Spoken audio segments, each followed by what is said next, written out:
All right, let's move on to now the Washington Commanders, Joe. This is an interesting team, to say the least. Interesting team, I guess. But interesting not being, I think, I've heard some analysts say that they could the problem. See, that's, I know. Listen to analysts. You want to talk about playoff teams making a push this season. Some people have nominated this team to be that team to do it. No. And I disagree too as well. No. But I mean, they have made some improvements. I'm just interested to see what it's all going to look like when it's all said and done. The one thing that I'll say is, like, they had a major weakness on an offensive line. Not so much wide receiver. I know some people kind of pointed at that, and I kind of scratched my head. I'm like, well, they got Jahan Dotson, pretty good wide receiver. They got Terry McLaurin. Obviously, everybody knows him. He's pretty darn good. After that, though, it was kind of like, they had I'm going to forget his name right now.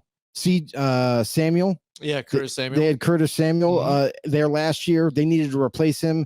They ended up drafting in the third round Luke McCaffrey. Now, if you remember the last name, McCaffrey, he is a brother of Christian McCaffrey. And he played. The interesting part with him is that he was formerly a college quarterback and converted in his senior year. It wasn't like a midway point he decided this, but for his senior year, wanted to play wide receiver and lock in there.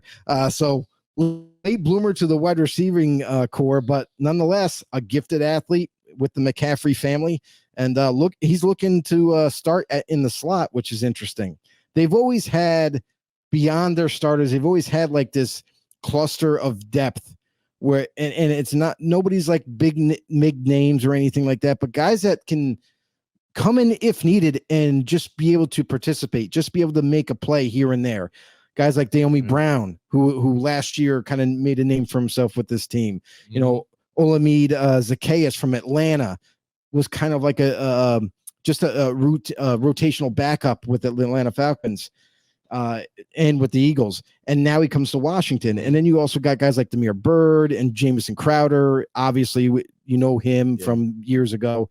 But there's a motto to this, is the fact that they never want to be caught with not enough talent in that position because you go through injuries.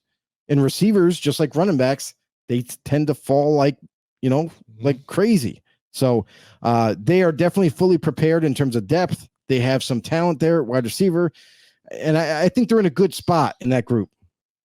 Yeah. I mean, again, not too bad. I think they have room to grow. But I've seen them do pretty good damage here, just even with having Terry McLaurin here with the wide receiver position here and Dotson. So I think they'll be okay. I'm interested to see what Luke McCaffrey does for this team. The pedigree and stuff like that this family has, so you can only expect some good things from them. And like you said, some familiar faces, especially ones to their new head coach, Dan Quinn. So one thing I do expect out of Dan Quinn with this one, now the defense will see improvement too. Last year, again, it's supposed to be a defensive specialty. Not so good, to 32nd in the league. I see them making a changeover and doing a lot better here on the defensive side of the ball. But again, big key part for them was drafting that quarterback in Jayden Daniels here to change this franchise around, get something to get excited about, and a guy that's pretty dynamic here with the moves that this guy has to run this offense. I'm excited to see what this team has to offer, to see what they're going to look like. We haven't seen much of anything in a while, because again, they haven't been able to figure out that quarterback position. It's been the number one thing when they thought they were getting Alex Smith after a good come off a year with the Chiefs, and then going down with injuries, stuff like that. Since then, they've had a hodgepodge of guys, and they just haven't panned out. So now again, they draft their guy. It's going to be the key to this offense here, and that's the most exciting thing to look at with this offense. Jayden Daniels is my number one quarterback coming out. I absolutely love this kid. I think he's going to develop to be a superstar in the NFL. And Washington ended up getting him, which is a team that, like you said, is much need of an upgrade at that position. I really like that. I like the fact that they have a guy who has similar traits in Marcus Mariota with him for this offense, because it is ran by Cliff Kingsbury, a guy who, if you remember, was the head coach of the Arizona Cardinals when they drafted Kyler Murray, a guy that really loves mobile quarterbacks that can also throw it. Now, the difference is with Jayden, is he is taller than Kyler Murray, and that's not hard to do. But a guy that can do everything extremely well, run game, pass game, and what have you. Now, offensive line was a big critical problem for them last year. We know that they didn't have as much success because they couldn't put points on the board. Your defense can't do much because they're always on the football field because of that. So they were just doomed to fail last year, but they managed to pick up some promising veterans that are going to come in and start right away. Tyler Biadasz, Nick Allegretti from Kansas City, Cornelius Lucas from Chicago, Sam Cosmi, and then Andrew Wiley, who formerly played with the Chiefs. Now, it's interesting because they've grabbed not only just all veterans here to fill this offensive line out, but also they're all proven veterans. They're all guys that have been there, done that, and have done it at a high level. So I really do believe that the offensive line for this Washington team is not only just much more improved, but also this is going to give them an influx of confidence going into the season. With a very young quarterback, this is going to be huge for them.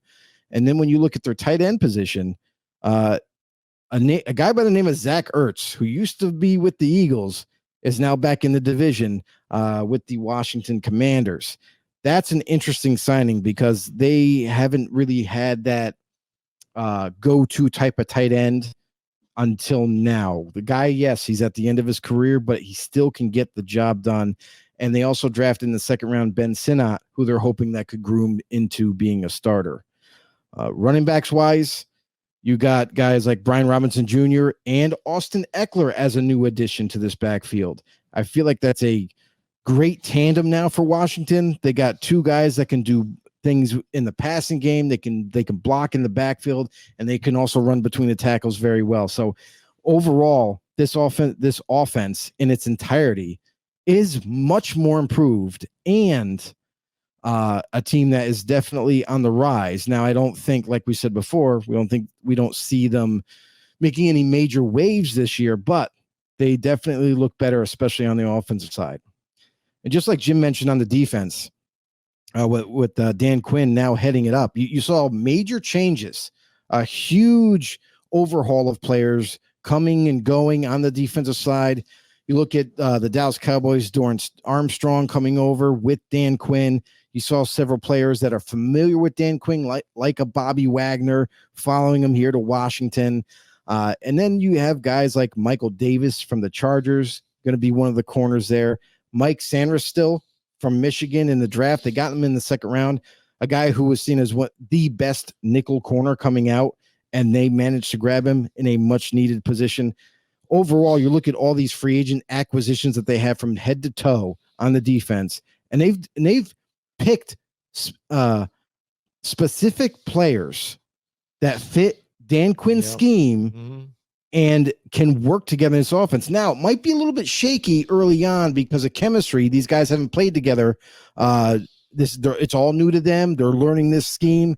But once they do, once it clicks, this defense is going to be one of the better defenses. I know some people are going to laugh at that, but Dan Quinn is a very good defensive coordinator. And once these guys all get it together, guys like Frankie Louvu, Clelin Ferrell, Jonathan Allen and Deron Payne have been there already. Yeah.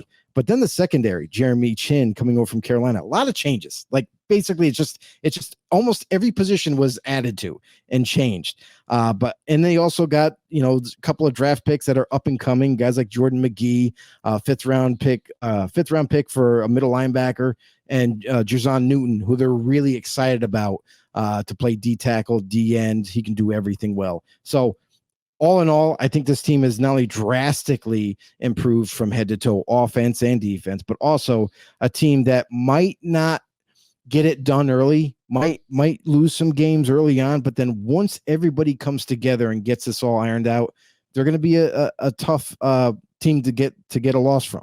Yeah, I think they're going to be better on defense, like I said. And then I think their offense is going to be really play action, run base, kind of get that going. But then, like I said, you've got Terry McLaurin here in your back pocket and Dotson. It's going to be play out nicely, I think, with the way this offense is going to be. It's going to be pretty fair balanced, I think. But again, Bijan Robinson, those guys. and Austin Eckler in the passing game on top of that. What a great 1-2 tandem. Like a lot of people would be loving to have that backfield right now. I know I would as a Giants fan right now. I would take Bijan Robinson and Austin Eckler as my backfield over what I have right now. Absolutely. So Brian Johnson, Brian Jr. Johnson. Yeah. Brian Johnson Jr. Yeah. I mean, that's just crazy. So, I mean, it's just way better than what isn't that a little interesting too, is the fact that like it hasn't been like this before in the offseason when it came to running back free agents, where there was so many like top end starting free agents available. Austin Eckler, the list went on, you know what I mean? Like Derrick Henry was available. I mean, it was just insane. You know, Saquon Barkley was a free agent. Josh Jacobs was a free. There were so many. I've never seen that before. And I thought for sure that a lot of teams were just going to be like, boom, sign real quick. And it really wasn't like that. It took a little while. So we'll see if it all pays off for the guys that got the big bucks, but all right, that's it for the NFC East. Hey everybody, this is Big John from Grumblings Media, and I just want to say thank you for watching our content. If you want to support our efforts here at Grumblings Media, just smash the subscribe button right here, totally free, or just go ahead and consume more of our great content. Click either one of these two boxes.